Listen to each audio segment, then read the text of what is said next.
em situações de dores profundas, é difícil nós percebermos que, de alguma maneira, isso possa ter sido cozinhado por nós. É muito difícil. Duro, E enquanto nós não assumirmos a responsabilidade de sermos co-criadores de todas as experiências, nós temos que perceber que, se eu estou identificada com a forma num corpo de dor, eu só vou emanar a co-criação de novas sementes que vão cair no chão e de novos frutos que vão nascer daquele corpo de dor. Porque quem o está a alimentar sou eu que estou a mandar sementes e sementes para o chão, a regar, a pôr sol e à espera que aquilo cresça. Olá a todos, sejam muito bem-vindos a mais um episódio do Somos Infinitos. O meu nome é Nur Palma e hoje tenho aqui comigo a Maria Gurjão. Ela é facilitadora de consciência sistémica, é terapeuta, é professora, autora, escritora. Esta mulher é assim um mundo. Ela lançou agora um livro que está maravilhoso. Foi dos melhores livros de relacionamentos que eu li e por isso eu convidei a Maria até cá. Vamos falar sobre relacionamentos amorosos e amorosos especificamente, e constelações sistémicas. É um tema fascinante para mim. Maria, bem-vinda. Obrigada pelo teu convite, pelo contributo, pelo serviço que tu prestas a Obrigada. nível da sociedade, das pessoas todas que nos estão a ouvir. Graças à Nur, vocês ouvem estes conteúdos.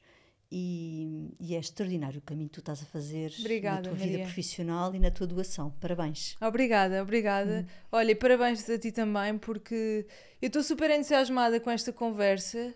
É das minhas maiores paixões, como sabes, e especificamente os relacionamentos. Eu acho que este livro veio acrescentar imenso ao mundo. Acho que é um tema tão importante e é dos temas que as pessoas mais me mandam mensagens a perguntar se eu conheço livros sobre relacionamentos. Eu acho que há muitas... É muito difícil, não é? Os relacionamentos humanos são difíceis e tu que trazes aqui a visão das constelações torna tudo muito mais interessante e mais profundo. E vamos começar precisamente por aí, pelos relacionamentos, porque eu acho que os relacionamentos são o maior curso de desenvolvimento pessoal que nós podemos ter, não é? E tendo em conta isso, nós também sabemos, e tu falas muito no teu livro sobre isto, como os relacionamentos são um espelho de nós mesmos, não é? Eles projetam aquilo que está dentro de nós. E queria-te perguntar, ou começar por desmistificar um bocadinho isto, não é? Porque o que é isto de os outros serem o nosso próprio espelho? Bem, isso é o próprio livro em si. Sim, leiam o livro. A Maria vai deixar aqui uns insights. Então, eu vou dar um exemplo. Como tu sabes, tanto no primeiro como no segundo livro, eu falo muito por metáforas.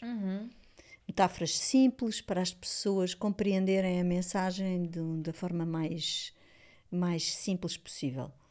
Eu, se chegar a um grupo e disser a 4 pessoas, não gosto nada da vossa forma de estarem vestidos, há uma que vai se sentir humilhada, porque vem de um clã de grande humilhação e porque viu a mãe ser humilhada em pequenina e ela própria também, as amigas a humilham.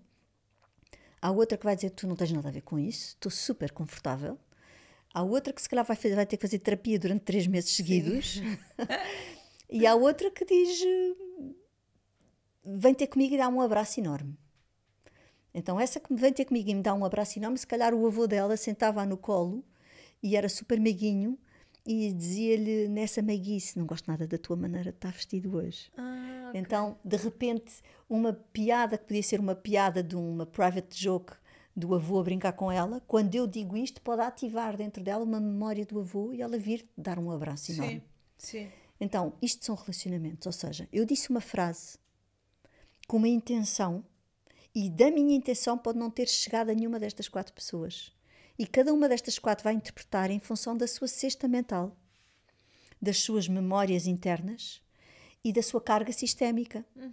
Tal e qual. Sim. Então é muito difícil nós nos relacionarmos, porque é muito difícil que a mensagem que nós queremos passar e a linguagem de amor que nós queremos transmitir e a emoção que nós queremos transmitir chegue ao outro da forma como nós gostaríamos. Porque depende primeiro do canal, depois ainda depende mais da recepção de quem vai receber, e essa recepção depende da cesta mental, do estado de espírito da pessoa e das memórias que ela tem em relação àquela frase.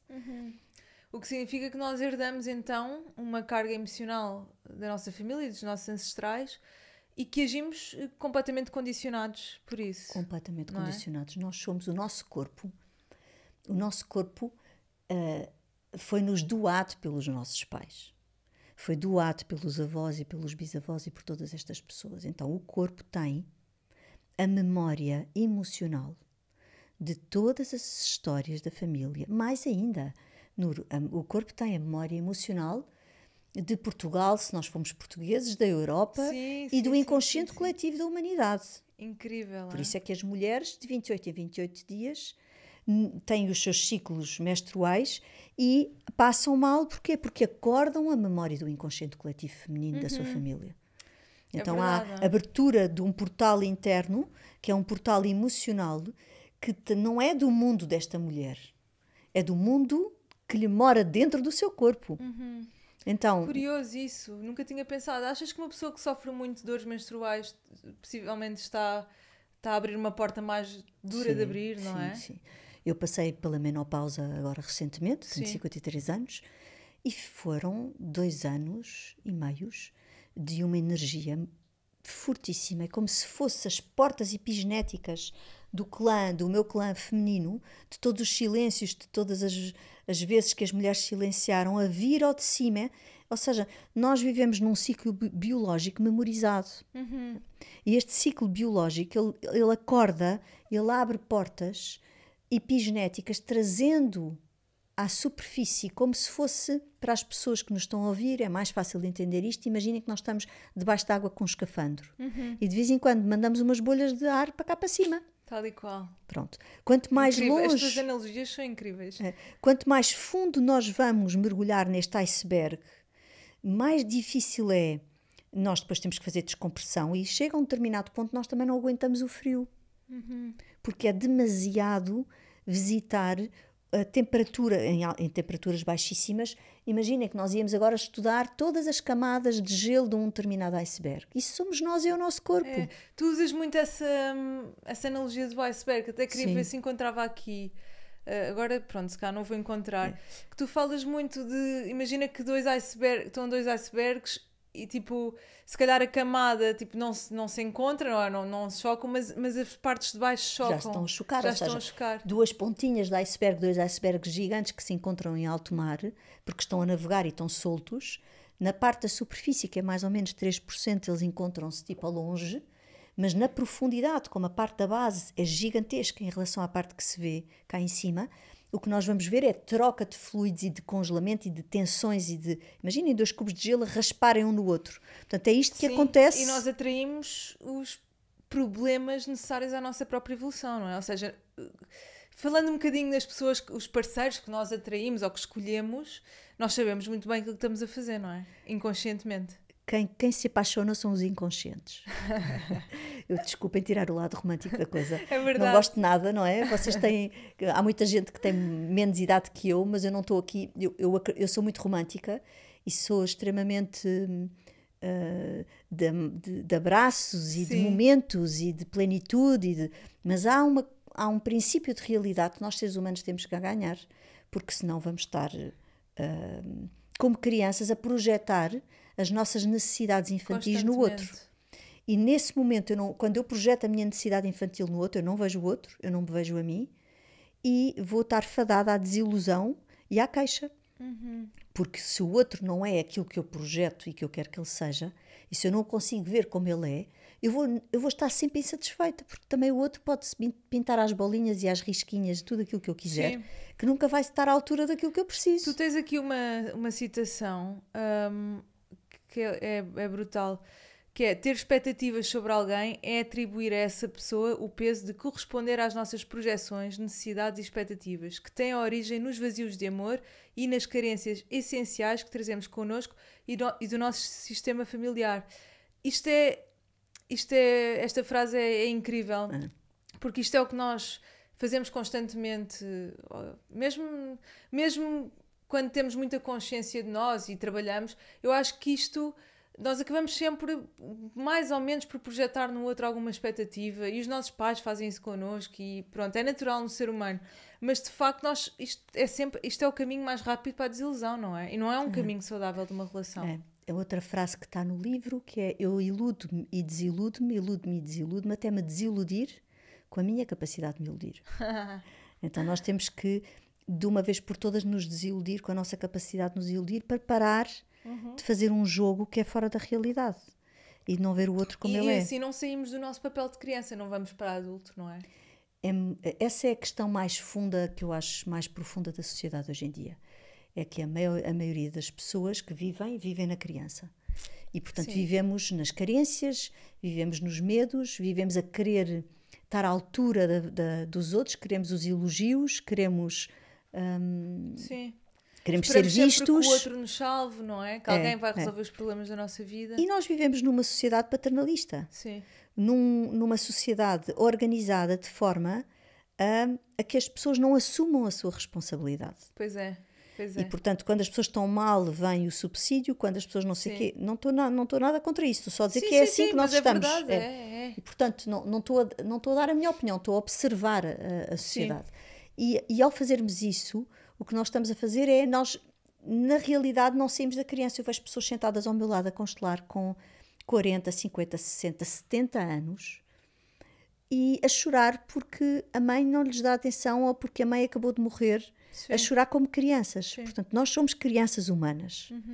E a nossa capacidade de desenvolvimento espiritual ainda é muito infantil. Imaturo, não é? E imatura. Sim, e fazendo a ponte para estarmos no nosso lugar e a ordem no sistema familiar, porque estavas a falar de, pronto, há muitas pessoas de 60 anos a chorarem porque a mãe não lhes deu atenção. Qual é que é o impacto de nós não estabelecermos a ordem no nosso sistema familiar? Ou seja, de eu, enquanto filha, fazer o papel de mãe do meu pai, por exemplo? Ou... É gigante, porque é gigante. Depois projetamos isso na nossa relação também, não é? Imagina que nós temos uma cadeira que tem o teu nome e tu chegas à sala, estás pronta para te sentar naquela cadeira e está lá uma pessoa. Se está uma pessoa na tua cadeira, tu vais ter que te sentar, vais para essa reunião. Então vais-te sentar numa cadeira que não tem o teu nome. Essa pessoa da cadeira onde tu estás sentada, quando chegar ali para se sentar, também não se vai poder sentar na cadeira dele ou dela, porque estás lá tu. Ou seja, basta uma pessoa estar fora de ordem para o sistema todo estar em desequilíbrio. E o desequilíbrio faz parte do caos e do caos nasce a ordem. Exatamente. E da ordem nasce o caos e do caos nasce a ordem. Exatamente. Porque o que está concluído não tem futuro, só o imperfeito tem futuro. Tal e qual. Não é? E, portanto, nós precisamos deste processo, que é um processo, o próprio andar, e a relação que nós temos com o nosso corpo. Eu falo muito nisso no livro. Sim. Dos chakras. Sim. Que se eu tenho um problema no meu chakra raiz, eu tenho um problema de segurança e de confiança. Se eu tenho um problema de segurança e de confiança porque tive na fase oral um problema com a minha mãe, o que é que eu vou fazer? Eu vou para a relação à procura de confiança e de segurança. Quem é que vai à procura de confiança e de segurança? As crianças. Então eu vou para a relação como uma criança. E se eu vou como uma criança, eu vou à procura de quem? De uma mãe ou de um pai. Exatamente. Exatamente. E isto são as coisas simples que eu vou explicando ao longo do livro, para que as pessoas ao mesmo tempo façam os seus próprios exercícios. Está super completo o livro. Depois aqui imensos exercícios que ajudam também a perceber quais é que são as nossas maiores, mesmo a nível de chakras, não é? Perceber onde é que nós estamos mais desequilibrados ou mais equilibrados. Sim. Eu procurei fazer um livro simples, de uma linguagem simples, e que fosse buscar o melhor de muitas coisas ligadas na área dos relacionamentos e depois carreguei de sistémica. Sim. Sim. Para depois melhor trazer, combinação de sempre. Exatamente, para depois trazer, portanto, falo das linguagens do amor, falo, ou seja, porque um livro sem as linguagens do amor não vale a pena, porque depois tu vais para a parte de te pôres com a pessoa, e o livro é para heterossexuais, homossexuais, é para viúvos, é para pessoas divorciadas, é para pessoas que não estão em relacionamento há 2, 3, 4, 5 anos. Ou seja, o livro é para toda a gente, porque é uma espécie de um manual que nos posiciona em relação a nós próprios. Tal e qual, exatamente. E a partir da forma como tu te posicionas em relação a ti própria, tu vais perceber como é que inconscientemente estás à procura no fora do que te falta dentro. É um livro que te responsabiliza imediatamente. Tu percebes que a responsabilidade é totalmente tua. Maria, também há pessoas, aliás, imensa gente, e nós repetimos muitos padrões na nossa vida, não é? E há pessoas que atraem sempre o mesmo tipo de pessoa a vida toda, não é? E não falando só do tipo de pessoa, mas mesmo abuso, não é? Ou violência, ou traição, ou abandono. O que é que a terapia sistémica nos traz? Que visão é que nos traz sobre este tipo de padrão? Olha, a minha visão da terapia sistémica é sempre um passo acima da terapia sistémica neste sentido. Eu não consigo dissociar a parte sistémica da parte espiritual. Então, há pelo mundo fora uma abordagem sistémica pura e dura. E depois, para mim, eu saio dessa componente só sistémica. Sim, ou seja, não ficas totalmente condicionada pela técnica, não é? E pelas leis, que são fundamentais e que nos explicam muita coisa. Eu junto a isto a parte espiritual. Porque quando tu juntas a parte espiritual, tu percebes que és um ser espiritual com uma curta experiência humana e que tu escolheste vir a um lugar, ter um corpo, que é o teu templo sagrado, e eu falo muito nisto, e faço analogias ao longo do livro com o corpo, com o carro, com uma viagem que tu queres... Do apego ao corpo, não Exatamente, de uma viagem que tu queres preparar, e se vais de férias vais preparar a viagem, tens um dia de saída, um dia de chegada, que é assim é a nossa vida também, e tens pessoas que vais conhecendo pela viagem, outras se calhar vão-te acompanhar a viagem toda, outras ficam só pelo caminho. Então vou fazendo esta analogia como os relacionamentos que nós vamos tendo ao longo da vida e o que é que cada um nos traz para a lição espiritual. Ou seja, para a grande aprendizagem. E essa aprendizagem é uma aprendizagem de virtudes. Onde nós, como seres humanos, como seres de amor, vimos para a dualidade, que é um grande desafio, perder a consciência do todo e reequilibrar. Então eu também dou muito o exemplo da noz, ou seja, todos os frutos da natureza, tu consegues separá-los em dois e eles são iguais. Uma noz então é o ideal. Sim. Não é? Tens numa amêndoa, também consegues com a faca numa pontinha da amêndoa cortar a amêndoa em dois. Tal e qual. E uma lentilha, enfim, uma maçã, etc.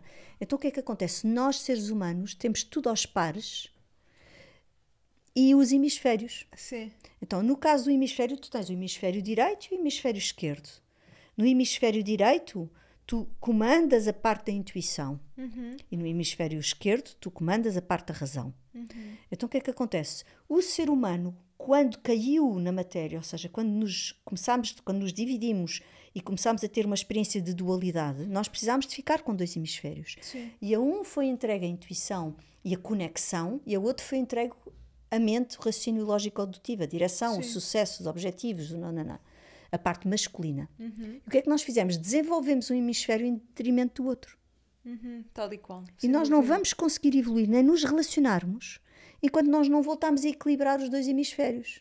Isto é uma lei, que é a lei do equilíbrio. E agora estamos a passar por uma fase no mundo em que nos vai obrigar a desenvolver o hemisfério direito. Exatamente. Então, quando tu vais buscar a sistémica e juntas à sistémica a parte espiritual, tu tens um cocktail, uma explosão de significado para a tua vida. É isso mesmo. Brutal. Sim. Brutal. E é isto que eu procuro passar nos meus livros. O primeiro fez essa preparação. Sim. O segundo já vai a uma coisa muito mais concreta, onde tu fazes... O que está aqui é um manual. Um manual é um curso. Quem ler o livro de uma forma séria e honesta para consigo próprio está a fazer um curso consigo própria. Sim. E, portanto, no final, não sei se reparaste, mas tens um QR Code onde podes assistir a gratuitamente a um dia inteiro de constelações, 12 constelações online. Sim, no Lagar das Almas. No Lagar das Almas, mas online. Online. Eu não tenho capacidade para receber as pessoas todas Claro.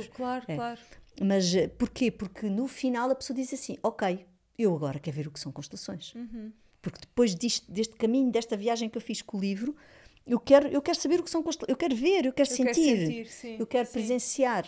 Pronto, e como é que as constelações podem ajudar, fazendo a ponto com a pergunta que eu te fiz inicialmente, como é que podem ajudar uma pessoa, lá está, que atrai sempre o mesmo tipo de padrão, não é? Sim. Ou traição. Ou vamos a isso, vamos a essa resposta. Então, nós como seres espirituais temos mensagens e lições para aprender. Imagina, tens um teste, passas no teste ou chumbas no teste. Se chumbas o teste, vais ter que repetir a cadeira. Então, o mesmo acontece com as nossas histórias. Se tu vens de uma vida passada onde morreste de uma determinada forma com um sentimento de injustiça, os budistas chamam isso de sankara. Esse Sankara vai estar no teu corpo. Tu vais ter que ter um corpo cujo o sistema familiar tenha essa sensação de injustiça, para tu garantires na agência cósmica que a tua alma vai entrar num corpo que tem memória de injustiça. E que promove, ou seja, que é para despertar a cura dessa ferida, não é? Para que o teu corpo comece a vibrar. Então, nós somos como um podcast, autenticamente. Olha, o teu podcast Somos Infinitos está ótimo, porque nós somos infinitos mesmo. Então, nós estamos na agência cósmica e nessa agência cósmica tu tens que entrar nas leis herméticas, que é a tua alma tem que entrar em correspondência com um corpo que tenha a vibração da mensagem e da lição que tu chumbaste e que precisas de voltar Sankara. Isso é lindo. Pronto. Então, nós temos um cardápio, esse cardápio tem lições que foram chumbadas e que tu tens que voltar a ir fazer a cadeira, mas para fazer a cadeira tens que ler outra vez a matéria dada, experimentar os exercícios, fazer os exercícios, treinar os exercícios e conseguir superar os exercícios. E os nossos parceiros são nossos professores também, exatamente. Não é? Então, tudo o que tu vais fazer, a família que tu vais escolher, o corpo que tu vais ter, vai ter a memória epigenética da vibração que tu precisas para a lição que na agência cósmica, a seu tempo, tu disseste, quando eu chegar aos 40 anos eu preciso desta experiência. Quando eu chegar aos 29 anos eu preciso desta experiência. Então, vamos entrar, este corpo vai dar-te não só, isto dá-me uma trabalheira, escolher os pais certos e a família certa. Imagino. Pronto. O teu corpo vai entrar em sintonia e, portanto, aos 39 anos tu escolheste uma determinada experiência, porque a porta epigenética vai abrir, tu tens que ter um corpo cujo uma mulher, seja ela qual for, aos 39 anos teve um trauma parecido com aquilo que tu vais começar a viver. Então nós somos um ciclo memorizado que se repete vezes sem conta num planeta que todos os dias dá a volta a si próprio, que todos os anos dá a volta ao Sol. Nós vivemos num sistema que é compulsivo. Completamente, sim. Portanto, não há nenhuma diferença entre... Não exatamente, não há nenhuma diferença entre o sistema solar e todos os planetas que andam à volta uns dos outros com a força de gravidade que eles têm uns com os outros, e nós, tu e eu, nas nossas vidas e na força de gravidade entre nós. Tal e qual. E nos padrões que repetimos e a nossa evolução em espiral, que é sempre em repetição, não é? Agora, isto é difícil. É tudo um fractal, no fundo. Isto é muito difícil para as pessoas entenderem quando nós vamos falar, e agora olho para a câmara a dizer isto, quando nós vamos falar em situações de dor, em situações de abuso, em situações de trauma, em situações de dores profundas. É difícil nós percebermos que de alguma maneira isso possa ter sido cozinhado por nós. É muito difícil. Duro, sim.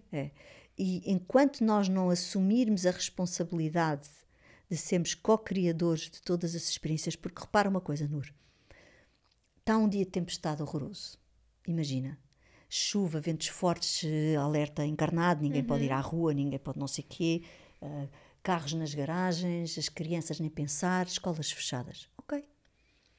Isto é a nossa vida de vez em quando. Nós temos situações muito duras. Sim.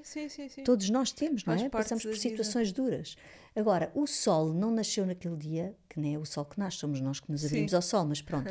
O sol está lá acima das nuvens a brilhar. Ou seja, há uma quietude e há algo que está sempre pré-determinado acima das nuvens. Ou seja, eu posso estar a viver uma tempestade, mas se eu subir a 10 mil metros, a 10 mil pés, o que eu vou ver é a tempestade lá embaixo, um tornado lá embaixo, mas aqui está tudo calmo. Como no dia anterior que teve um dia lindo, estava tudo calmo na mesma. Sim. Ou seja, nós vivemos em vários patamares de camadas de vibração e de densidade que o nosso corpo acompanha. E que nós temos que perceber que se eu estou identificada com a forma num corpo de dor, eu só vou emanar a cocriação de novas sementes que vão cair no chão e de novos frutos que vão nascer daquele corpo de dor. Porque quem o está a alimentar sou eu que estou a mandar sementes e sementes para o chão, a regar, a pôr sol e à espera que aquilo cresça. Ou seja, o que as pessoas têm que perceber é que a construção dos blocos da matéria de quais elas vivem, do qual faz parte muitas vezes dor, é emanada e construída por nós porque não estamos a saber sair das masmorras da nossa própria condição. Ou seja, se eu vivo na dor, eu vou amanhã ter mais dor. Sim. Então a cura não se faz dentro do corredor. Sim. E tu até tens uma frase que é... Eu não sei se é assim, mas ficou-me na cabeça algo como... nós não nos curamos quando queremos, mas sim quando podemos. Exatamente, não porque é? um fruto que está, uma macieira que está em flor em pleno maio, mês de maio, eu não posso chegar lá e comer uma maçã, porque ela é só uma flor, eu tenho que esperar. Há um tempo que se mostra que é necessário para que a nossa vida aconteça, não é quando eu quero, é quando eu posso. E o posso, entre o quero e o posso, são as experiências que foram tantas de dor e de impossibilidade, que há um momento onde eu olho para dentro e digo assim, e eu onde é que eu estou, por mim própria? E onde é que está o meu vazio de amor? Ou seja, como é que esta pessoa me está a mostrar aquilo que eu estou a fazer a mim própria? Quando nós assumimos essa responsabilidade, nós percebemos que não é o que o outro faz, não é o que o outro diz, mas é a minha cesta mental, que foi como nós começámos a nossa conversa. Exatamente, tal e qual. Maria, e tu achas que quando uma pessoa está nesse estado de alta vitimização, tipo, imagina uma pessoa que se está a queixar, epá, atraí outra vez uma pessoa que me traiu, ou que me abandonou, ou que é violenta comigo. Tu achas que... Tu a fazer esta pergunta genuinamente e, portanto, nem sequer tinha pensado nela, mas tu achas que uma pessoa que está nesse estado de vitimização às vezes fica nesse estado para impedir ou para não ganhar responsabilidade sobre a sua própria vida, porque estar num estado de vítima é efetivamente mais fácil? A pessoa pode não saber ainda sair daí. Ok. A pessoa pode estar aí por vários motivos. Porque a força daquilo que ela viveu noutra vida é tão forte que ela ainda não conseguiu ir buscar a parte dela que ficou congelada noutra vida, Sankara. Sim. E porque não conseguiu ir buscar a parte dela que ficou congelada noutra vida, vai escolher um sistema onde essa dor é avassaladora. E então a carga sistémica é de tal forma em cima dela que ela também não consegue vir à tona e respirar. Uau, ok. Interessante. E portanto, o que nós vamos escolher e viver é sempre um bocadinho de tudo, Nur. Sim. Nunca é só uma coisa. Ou seja, e até que ponto é que depois nós podemos precisar de várias vidas para conseguir sair de um lugar. Sim. Ou temos escolhido nesta vida e temos ou não temos a capacidade e os recursos para sair daí. Uma das coisas que mais me intriga há mais de 20 anos, em que estou nesta área, não é? Sim. A 100%, a viver a 100% só disto, portanto, sem outra atividade, não é? Esqueci-me de dizer isso na tua introdução, mal. porque eu queria dizer, porque não efetivamente... te preocupes, não é? Está ótimo. Mas é inspirador. Fui psicóloga, sou psicóloga de formação base e, portanto, vivi também todo um processo antes disto e fui astróloga há muitos anos. Também sei, sim. Portanto, há décadas que o meu ponto de observação é o que é preciso de fazer para que a natureza humana desperte e saia do sofrimento. Esta é uma pergunta que eu me faço todos os dias e não é conversa, é todos os dias. Porquê? Porque eu vejo uma história de alguém que me aparece com uma história duríssima e essa pessoa está com força, com energia e com capacidade de autoanálise e de se responsabilizar e de se desapegar do apego que ela tem, porque o sofrimento cria muito apego. Quando tu te identificas com o sofrimento, tu tens uma fonte de alimento. Exatamente. Tens uma causa, pelo menos vives por alguma coisa. Essa fonte de alimento também não te tira daí. Sim, mas que também te dá bastante atenção, não é? Exatamente, dá-te muito poder. Dá-te poder. Exatamente. E, portanto, como é que há pessoas que têm vidas com dores avassaladoras, que até eu, que estou nisto há não sei quantos anos, às vezes olho para uma pessoa e digo assim, como é que é possível a natureza humana aguentar tanto? E depois há pessoas que não têm quase nada, que vêm com coisinhas pequeninas e que vêm afundadas nelas próprias. Mas isto não achas que talvez tenha a ver com vidas passadas? Eu acho que tem a ver com a maturidade da alma. Exatamente, com a maturidade da alma. Tem a ver com a maturidade da alma, ou seja, com aquilo que tu já trazes como recurso para ser posto à vida. Ou seja, há 4 tipos de pessoas: as pessoas que vêm da sombra para a sombra, da sombra para a luz, da luz para a sombra e da luz para a luz. Ok. E tu tens que te posicionar. Em que fase da evolução da tua alma é que tu estás para atrair este tipo de experiências? Sim. E como é que a vida que tu tens se organiza em relação a isso? Ou seja, como é que é a família de onde tu escolheste nascer? E o que é que tu estás a fazer em relação à compreensão e ao amor e à compaixão que tu desenvolves para com as tuas próprias escolhas? Porque a coisa que é mais importante e que é mais transformador é quando tu dizes, em pleno momento de dor, à pessoa e tu lhe dizes assim, tu foste sempre livre de todas as escolhas que fizeste. E a pessoa é como se tivesse um fio que puxa a pessoa e que liga a pessoa ao seu eu superior e dissesse, ok, eu fui sempre livre de todas as escolhas que fiz. Então a liberdade é minha. Então a escolha é minha. Então isso é uma frase que eu uso muitas vezes, não é?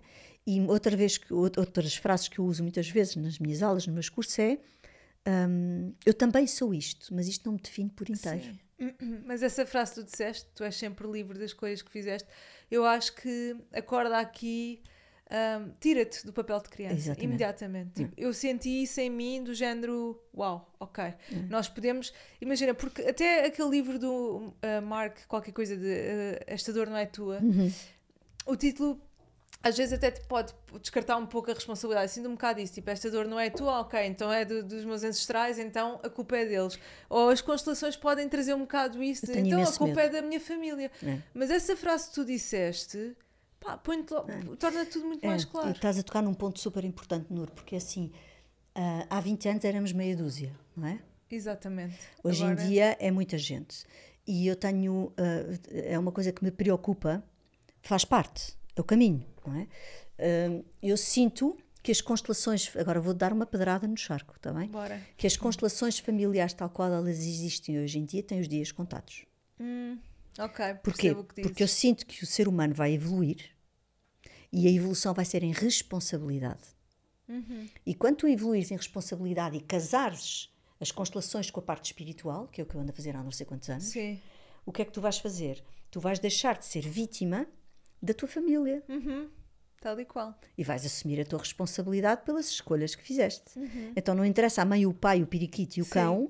O que interessa é a tua capacidade, a tua observação e o teu olhar sobre eles. É isso mesmo. Uma gratidão profunda por eles terem aceito esse pacto de amor contigo para que tu pudesses ter a experiência de vir fazer mais uma disciplina que tu chumbaste.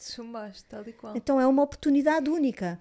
Então o tema de fundo não é as constelações, o tema de fundo é que a minha mãe e o meu pai são pais do meu corpo, mas não são pais da minha alma.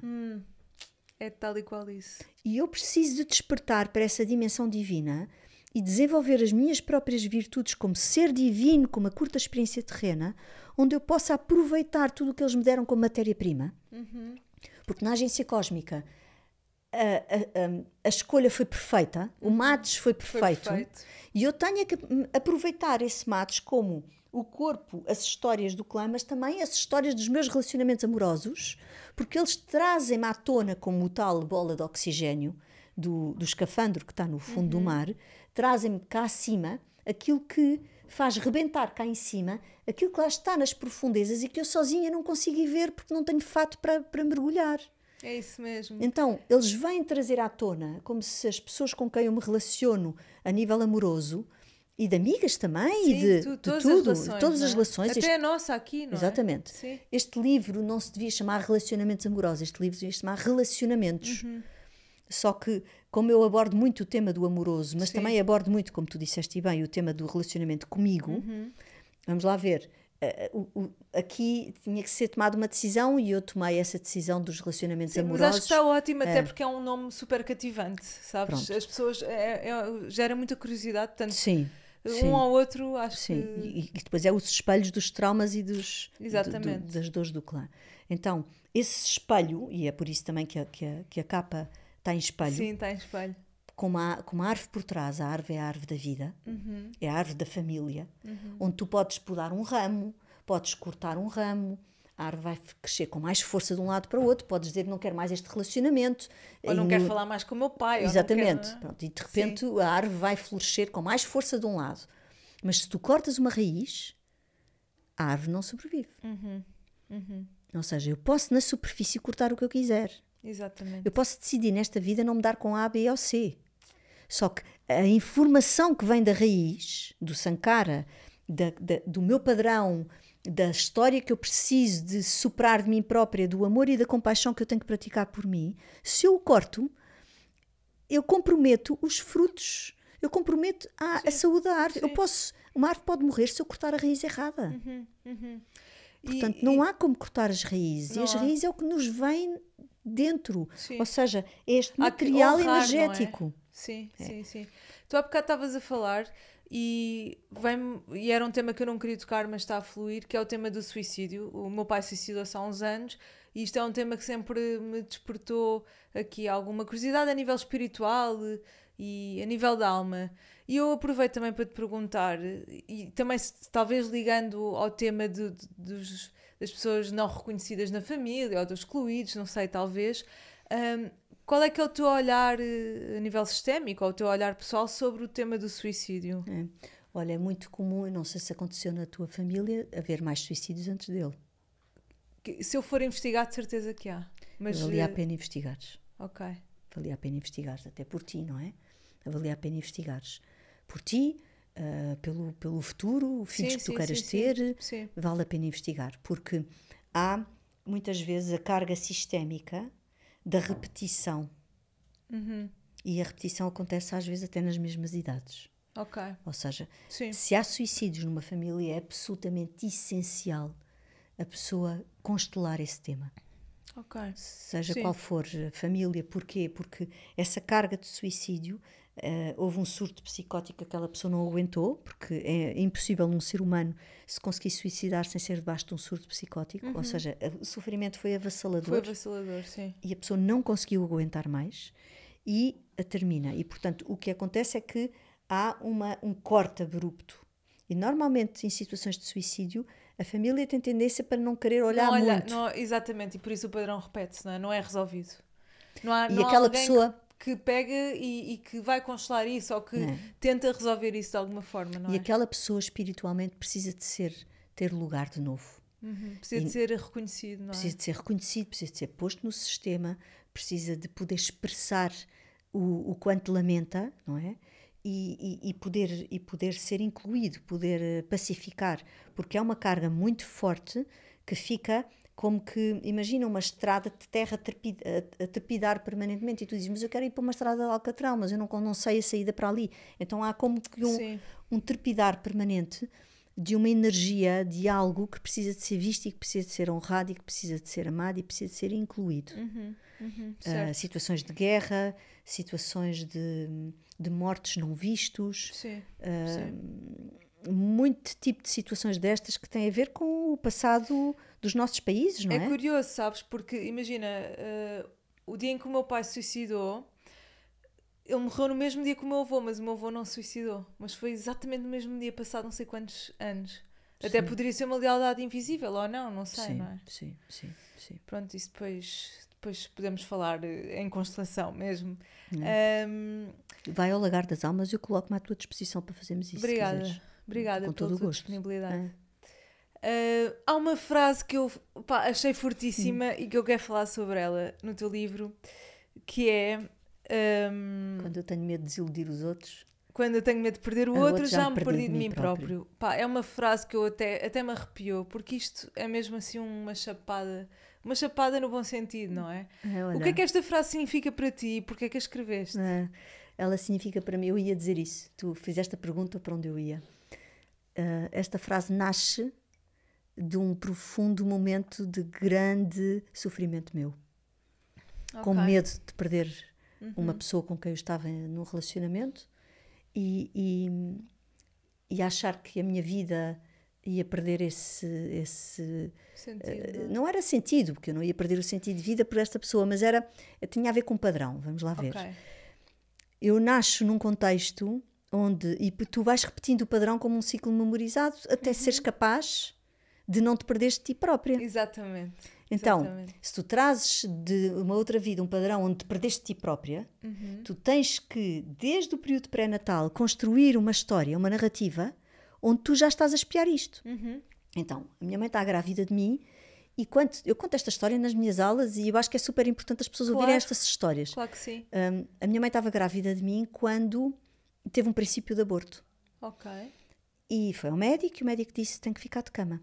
Eu tenho uma irmã 3 anos e meio mais velha que eu e um irmão 4 anos e meio mais velho que eu.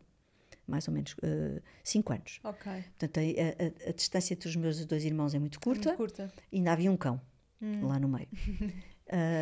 E a minha mãe, com 2 filhos pequeninos, na cama, começa a ficar cansada de estar na cama, tinha os filhos para tratar, o cão para tratar, enfim, e levanta-se. E quando se levanta, perde sangue. Ok. Não conta nada a ninguém, para não ter a pressão de tens que ficar na cama. Sim. E para ela, isto é-me contado por ela assim normalmente, como se estivesse numa conversa de café, dizer vamos comer um bolo e pedir maçãs de queijo e fiambre, estás a ver? E eu olhar para ela, a ouvir aquilo e aquilo a ter um impacto enorme em mim, mas foi a melhor coisa que eu ouvi, porque eu consegui compreender imensas coisas. Ok. Então, ela esconde toda a gente, volta a perder sangue e segue. Eu, na agência cósmica, dentro dela, penso assim, bem, se eu não me agarrar às paredes, eu não vou a lado nenhum. E, portanto, a partir desse momento, eu percebo que para a vida, eu tenho que ir eu. Porque aquela pessoa não está lá para mim. Estás a ver? Sim. Pronto, aquela pessoa não está lá para mim. Eu tenho que fazer isto, mas eu preciso dela. Porque senão não vou nascer. Claro. Então, este é o primeiro episódio. O segundo episódio, eu, quando nasço, o meu pai tinha um convite para ir para a França montar uma empresa portuguesa em França, na altura, e, portanto, nós fomos imigrantes durante uns anos, porque ele era o responsável por essa empresa em França, uma empresa portuguesa muito conhecida no mercado. E a minha mãe, com 3 semanas, eu acabo de nascer, com 3 semanas, a minha mãe tem que ir para a França para preparar a casa, procurar a casa e organizar as coisas para nós irmos viver para lá. Eu fui para lá com 3 meses, então eu estou 1 mês e meio entregue à minha avó e a empregadas. Com 3 semanas a minha mãe desaparece. Uau, ali uma ferida do abandono. A ferida do abandono. Quando tu vais ver o ciclo memorizado, tu vais perceber que o pré-natal está aqui, que ao 1 mês e meio isto acontece, que aos 3 meses volta a acontecer, que é o dobro. Sim. Que é quando eu vou para a França, obviamente eu vou para a França de avião com uma empregada, onde ela já lá está e ela não está ali para mim durante não sei quanto tempo, porque está a montar a casa, está não sei o quê, eu tenho 3 meses. Aos 6 meses volta a acontecer, aos 1 ano e 2 meses, ou seja, tu começas a fazer o ciclo e a dobrar tudo para a frente e tudo bate em experiências de o outro não está lá para mim. Certo. Pronto. Então, quando eu vivo em adulta momentos de relação onde... E aquilo que eu fazia nos meus relacionamentos era uma coisa impressionante. Como se eu tivesse que pôr o amor da pessoa à prova e criar padrões desagradáveis, tóxicos, de tensão, porque eu precisava... Como se eu não acreditasse que a pessoa gosta de mim. Porque as primeiras experiências foram experiências de abandono. Sim. E até eu levar a pessoa ao limite, a pessoa dizer não quer mais, e eu, pum, já tenho. Tu tens de ter a certeza que aquela pessoa... Certeza nunca tens, mas que aquela pessoa não te vai abandonar e tens que testá-la, não é? Eu sei exatamente o que isso é. Isso vem deste padrão. Ou seja, há um momento onde eu percebo que o medo de perder o outro já me perdi de mim. Ou seja, o facto de eu viver com medo de que aquela pessoa se vá embora, porque era a história que eu tinha da minha infância e do meu projeto de sentido e do meu período pré-natal, fez com que eu permanentemente vivesse em função desse medo. O que te desconecta do momento presente, não é? O que me desconecta de mim. Porque se eu tenho medo de perder o outro, eu não estou a olhar para mim. Exatamente. Eu não estou comigo, eu não estou na companhia de mim própria. Exatamente. Então, a partir do momento em que eu tenho medo de perder o outro e atuo em função desse medo, eu já me perdi de mim própria. Tal e qual. Porque quando eu estou em mim, é forte e foi forte chegar lá, sabes? Pois, porque eu não cheguei lá porque li num livro. Eu cheguei lá porque vivi. Eu cheguei lá porque li no teu livro. Vou chegar lá porque vivi. Quando tu chegas aos momentos porque os vives, a diferença é outra, sim. É tipo, uau. Integras as coisas. Exatamente. Que momento. Que momento. Chorei abraçada a mim, sabes? Tipo, sim. Maria, foste sempre livre das experiências que fizeste. Exatamente. Faz parte do processo que tu precisaste viver. Exatamente. Liberta o outro e atenção. Essa frase ali no meu espelho, assim. Liberta o outro e atenção. Porque isto depois torna as relações levam com muita carga, levam com muito peso, sim. Que é o peso dos nossos inconscientes a pôrmos isto de forma subtil dentro das relações. Sim. Então as relações deviam ser leves, deviam ser prazerosas, deviam ser momentos de eu estou a dar o melhor de mim, tu estás a dar o melhor de ti, e não nos pomos aos testes uns com os outros, nestes jogos psicológicos de manipulação e de manobração, onde nós estamos-nos sempre a estampar. E estamos sempre a enganar, a iludir, não é? Porque às tantas é mesmo ali um jogo em que é tipo um malabarismo, enfim. Maria, tu também falas do amor incondicional. É possível um amor a dois, um amor incondicional a dois? Não. Eu sabia! Não. O amor é incondicional, as relações não são, certo? Ou seja, não tem a ver com isso. Ok. O amor incondicional é entre pais e filhos. Exatamente. As minhas filhas podem fazer as maiores barbaridades e que eu a seguir sou capaz de lhes dar um grande amasso. A seguir nós resolvemos essa tensão, anda cá, e elas também vêm, ou seja, há uma força visceral, há algo que está acima da nossa própria compreensão. Ok. E que é absolutamente ilimitada porque elas têm-me a mim dentro do corpo delas. Exatamente. A minha vibração impacta na vibração delas. Está provado cientificamente que uma mãe tem células cerebrais dos seus filhos dentro do seu corpo. Exato. Incrível. Portanto, não há como. Agora, incondicionalidade num relacionamento amoroso é porque um é filho e está à procura de um pai. É isso mesmo. Ou uma quer ser mãezinha ou paizinho e está à procura de um filho. Exato. Então estão a entrar nos jogos psicológicos das codependências que não foram resolvidas com os seus progenitores. Então, relacionamento amoroso está sujeito a condição. Não tem como base de lei uma incondicionalidade. Porque é a lei do equilíbrio, não é? É a lei do equilíbrio entre dar e receber, a lei do equilíbrio da ordem dos relacionamentos, quem veio primeiro, quem já cá esteve, quem deu lugar a outras pessoas, ou seja, um segundo casamento, segundas núpcias, que é uma coisa que acontece imenso e muita gente nos vai ouvir, com certeza está numa situação dessas. Nós temos que honrar a pessoa que teve antes, porque por ela se ter ido embora, nós temos lugar. Isso é tão bonito. Eu vivi 15 anos com um homem viúvo que tinha 4 filhos.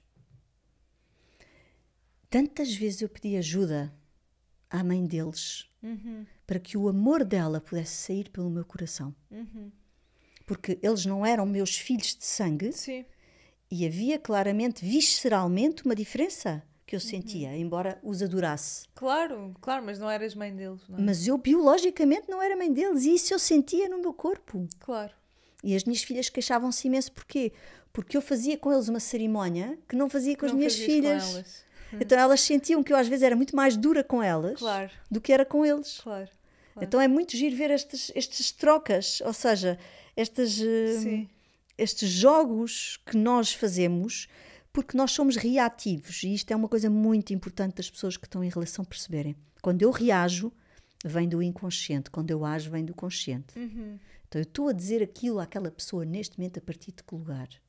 É ponderado, foi observado, foi pensado, está a ser construído com uma boa linguagem, ou eu tenho que dizer porque tenho que dizer e agora já disse e já foi. Exatamente. Então, quando eu reajo, vem tudo do inconsciente. E do inconsciente vem muita gente atrás.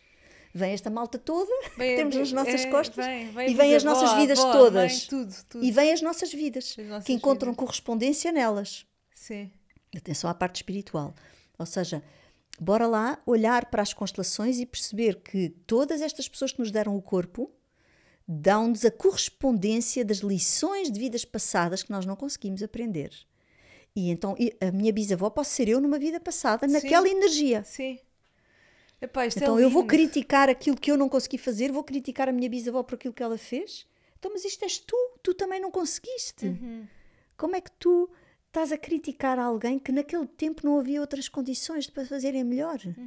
Nós temos que aprender a desenvolver a compaixão, a amorosidade, a inclusão. Sim, eu sinto muito que nós estamos muito longe, ou seja, damos tanta prioridade ao hemisfério esquerdo, não é? À automatização e à maquinização das coisas, que nos afastamos muito da compaixão.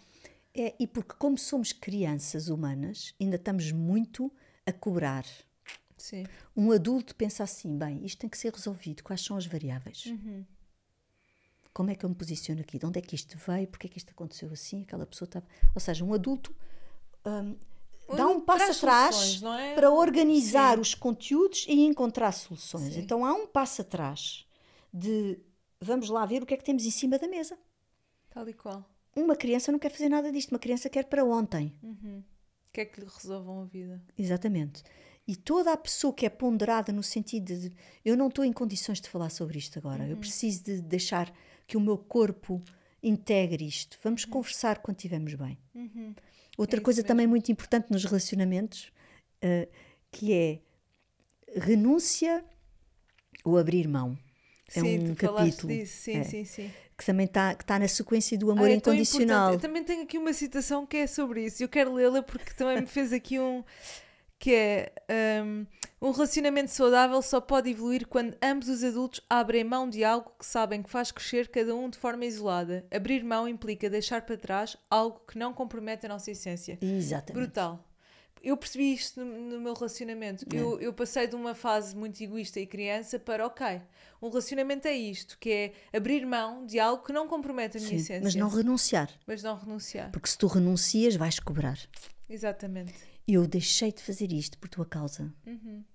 Não é isso. Tu foste livre de deixar de fazer. Tu é que decidiste que precisavas de viver em função de mim.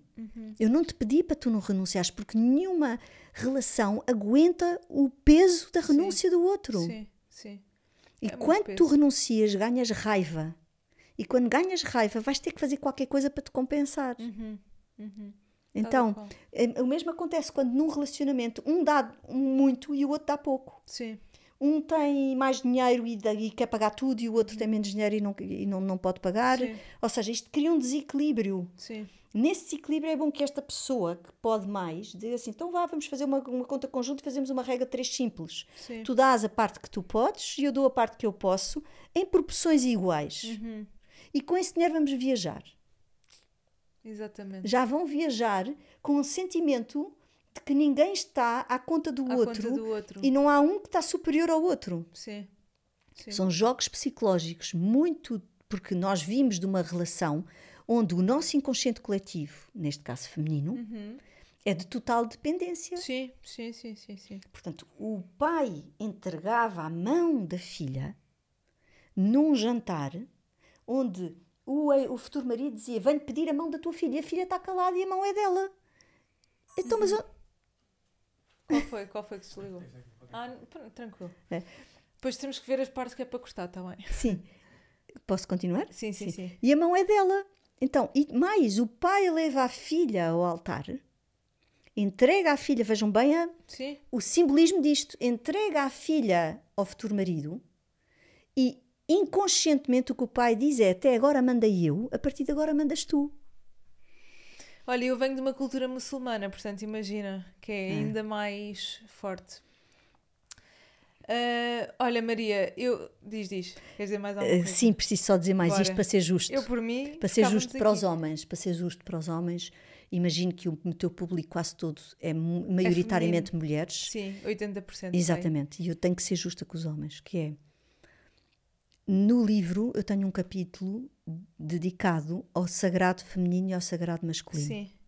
Onde eu explico o que é que aconteceu na história do tempo aos homens para de alguma maneira terem perdido o seu feminino. Sim. E é daqui que resulta a guerra mais antiga da humanidade, que é entre uma mulher e um homem. Então, aquilo que eu digo é, leiam o livro para entender isto. Ou seja, nós mulheres não temos que largar o pêndulo e deixar o pêndulo ir de um lado para o outro à procura do nosso sagrado feminino, porque o sagrado feminino começa e nasce dentro do homem e o sagrado masculino nasce dentro da mulher. E nós não estamos a fazer a coisa pelo sítio certo. Pois não. Sistemicamente. Olha, eu gravei um episódio com o Rui Estrela, sabes sim. quem é?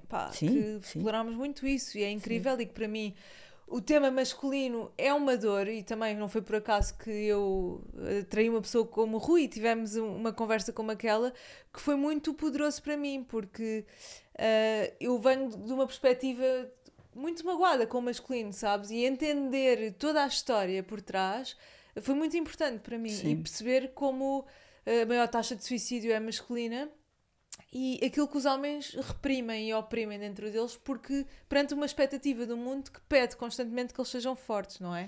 E mais do que isso, uma história do mundo que os obrigou a matar o feminino para irem para a guerra. Está provado que uma mulher na guerra, de frente para uma outra pessoa que teria de matar, começava a pensar a mãe desta pessoa, os filhos desta pessoa e não matava coisa nenhuma. Ou seja, Sim. o homem teve que matar esse feminino dentro de si para poder fazê-lo. É isso, é isso. E ao matar dentro de si esse feminino, quando ele vai ver ao vivo e a cores a mulher que fora dele, nesse espelho, como é que ele vai lidar com algo que ele matou dentro de si? Ele não vai conseguir lidar. Porque essa pessoa vai ser ao vivo e a cores uma pinga de álcool permanentemente dentro da sua ferida profunda. Exatamente, fogo. Olha, então isto as está palavras muito... que usaste foram, enfim, acho que expressou muito bem aquilo. Sim. Maria, estava a dizer que eu por mim eu ficaria aqui contigo a gravar o dia todo, mas pronto, acho que as câmaras precisam descansar um bocadinho. Vou gostar de falar contigo num próximo episódio, de certeza. Parabéns pelo teu livro. Antes de terminar, se pudesses dizer alguma coisa à Maria de 20 anos, o que é que lhe dirias? Não estavas à espera. Não, ser compassiva contigo. Ok. Ser compassiva contigo e aprenda a não ser tão exigente contigo própria. Eu sou muito exigente comigo. Não no sentido da exigência, mas do rigor ético. Sim.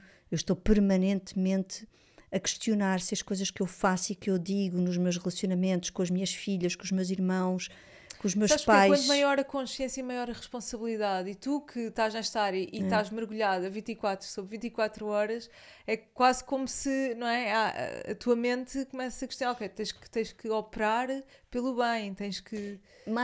Até mais do que isso, Nur, porque tu quando estás 24 horas, que não são, porque também estás a dormir, mas Claro, que estás muitas horas dedicado aos outros, tu estás a ouvir os outros e estás a pensar, estás permanentemente em profundidade. E nessa profundidade dos outros, o teu corpo denuncia se tu estás em verdade naquele preciso momento. É um confronto constante. Exatamente. Portanto, eu estou permanentemente num relacionamento, Exatamente. a ver através das pessoas que me procuram coisas sobre mim também. Exatamente. Tal e qual. E depois vou para casa, vou a elaborar sobre mim própria. Sim. E eu não consigo viver fora da minha coerência. Sim. Percebo o que dizes. E já muita coisa faço fora de coerência, mas aquela que eu tenho consciência, eu preciso de agarrá-la. Sim. Então é muito difícil. era a frase que eu diria. Sim, compassiva e aprenda a não seres tão exigente contigo, a não puxares tanta coisa para a tua responsabilidade. Obrigada, porque também me soube bem ouvir. E se pudesses recomendar um e apenas um livro ao mundo, sem ser este, que já recomendámos, qual seria? O Poder do Agora. O Poder do Agora. Foi o que tu recomendaste a última vez, do Eckhart Tolle. É o Poder do Agora. Grande livro. Maria, obrigada por esta conversa tão boa, que os nossos olhos estavam aqui a brilhar. Foi muito boa. Obrigada por teres vindo até aqui. Obrigada eu pelo convite. Obrigada.